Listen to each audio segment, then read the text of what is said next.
Hi everyone and welcome to another card tutorial. In today's card tutorial I'm going to make a Halloween card.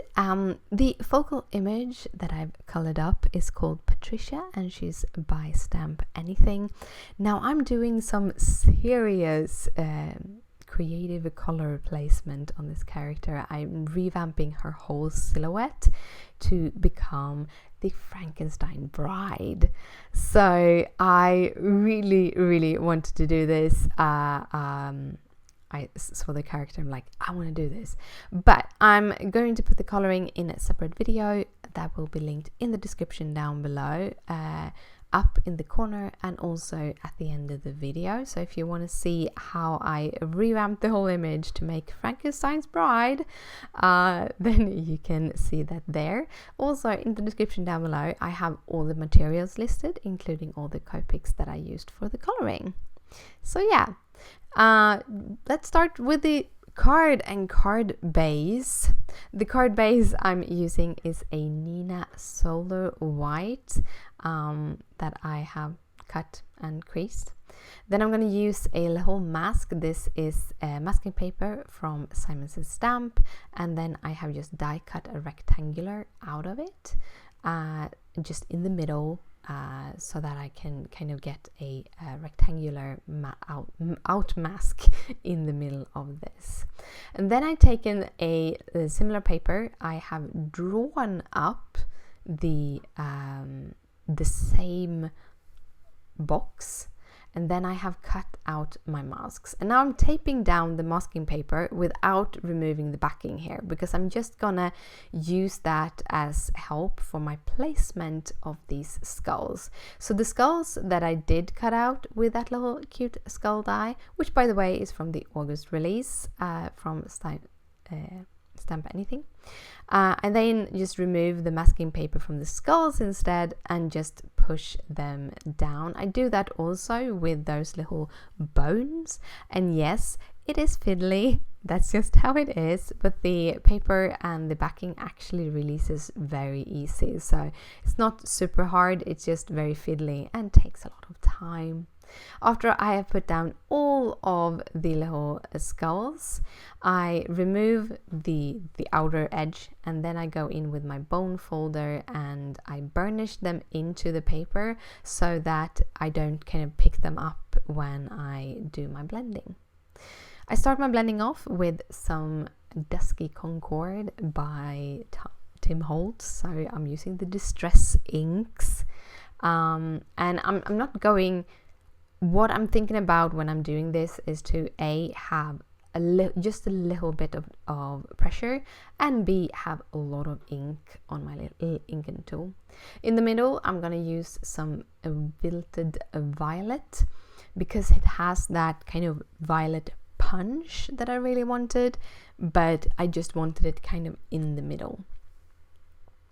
And to finish this part of it off, I am going in with some black soot on top of it, just to kind of darken the edges. Then I blend that out with the Dusky Concord, and I finally just blend it out with some of that Wilted Violet. And that is the blending in the middle done. Then I'm going to remove all of these little masks. It's fiddly, but look at that bright white skull. You could keep them bright white as they are here. I actually did one of these earlier that didn't come out 100% the way I wanted, so I redid it, and then I actually kept the skulls white. For me, it had too much contrast with the image being so kind of colored the way I colored her, so I decided to go in and kind of blend on top of it, just to give more of a hint of the skulls than just that bright white. However, if you have those stark black lines on your focal image and you color in similar colors to what is on the background, you could keep them white.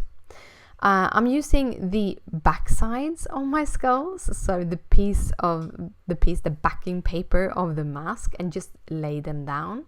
And then I'm going to use some of this paint. It's one of those sets, watercolor sets with some pearlescence. It will be linked in the description down below. I added some water and then I mixed up the color, and then I'm just gonna do a little bit of splatter to just break it up a little extra. Sadly, because this wasn't pushed down, I got some of those splatters like around the eye of the skull, but that's how it is. Like, crafting is a little bit messy. That's just how it is. To finalize it, I just go in a little bit with a little bit of black soot just over the skulls, which overlaps with the edge, just to define the edge of my rectangular just a slight more. I really like that. It kind of made the skulls more a part of that rectangular than just in the corners of it.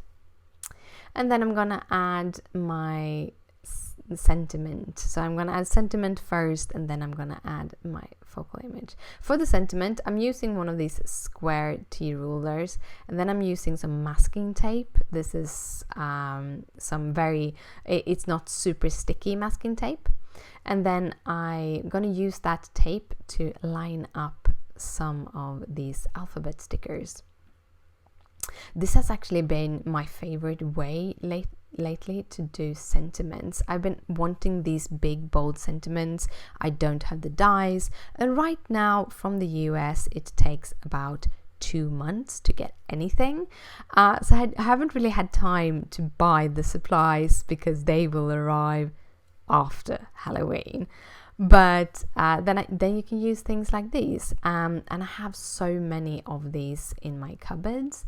I will link some of these kinds in the description down below, but I don't know if I can link these specific ones, because I think I got these like 2013, something like that.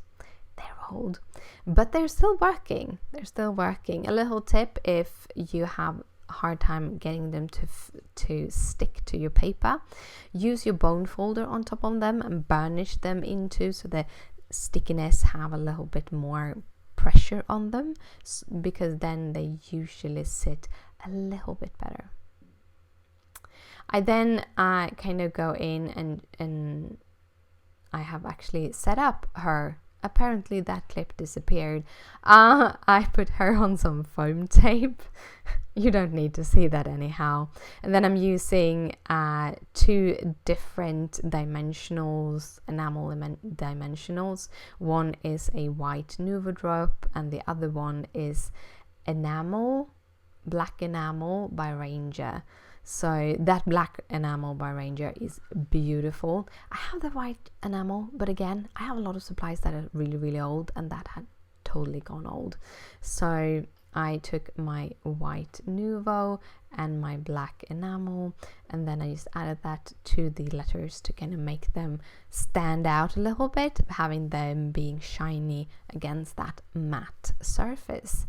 And that is the card for today. I hope you liked it. If you do, please thumbs it up. If you have any questions, just comment down below, and there you find all the details and everything. If you want to see more videos like this, hit that subscribe button. Thank you again for watching, and I'll see you later. Bye!